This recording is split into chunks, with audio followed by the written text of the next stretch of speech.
So it's totally doable to start with vegetables and fruit and stuff that you buy from the grocery store. This was a cabbage. This was the stem from a cabbage that I had bought and used from the grocery store. After I had cut the cabbage off of it, I cleaned off the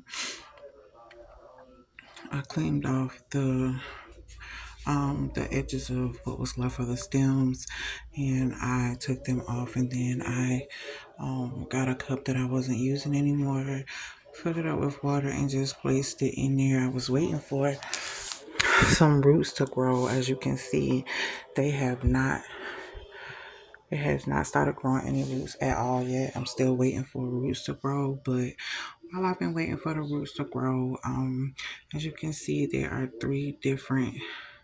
at least three. There looks like a fourth one that's trying to come up. I can't even. Let me see.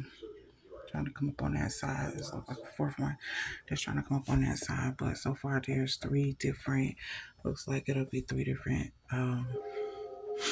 heads that are going to be growing out of this one. Looks like, yeah. Well, the fourth one that's coming out right there on that side, and then this is the most recent one that I had did, and I tossed that one in some water as well, and waiting for it to start sprouting a root. It's only been in there for a couple of days, 3 at the most, so it's not doing anything just yet.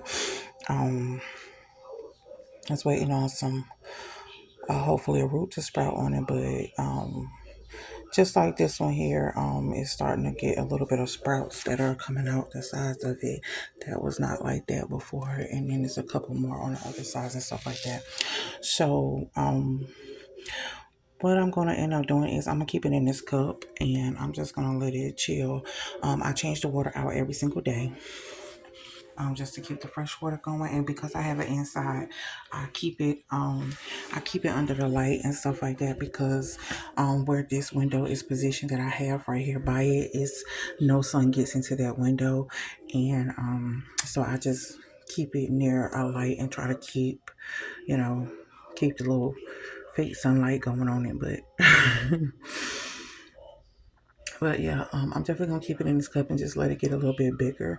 And then once it gets to a size that I'm comfortable with, then I'm gonna transfer it over into a pot and see what happens with it then. But yeah, it's definitely easy and doable. It maybe I don't even think it took me a good 2 to 3 minutes to do the whole setup for it from start to finish. So yeah, it's definitely easy, simple, quick, and gardening literally is just one step at a time and just doing what you can do when you can do it, and you don't have to. People tend to think that when you're doing a garden, it has to be, something super big or something super extravagant, but it really doesn't. Like, you do what you know you can maintain, and you start small, especially if you're a beginner, because I'm still a beginner. I'm a very big beginner. But, I went all in and jumped and planted quite a few things just to see what would happen. But if you're a beginner, I definitely would say start small, start with something easy and just see, kind of, maneuver your way through it and work through it and see, what you like and what you don't like, and what seems to come more easier for you and stuff like that. Gardening is definitely not for the weak. It takes a lot of patience and a lot of trial and error situations, but it's definitely rewarding, and it's definitely doable if you put your thoughts and your mind to it. So this is me growing cabbage from my stem. Yeah. Bye.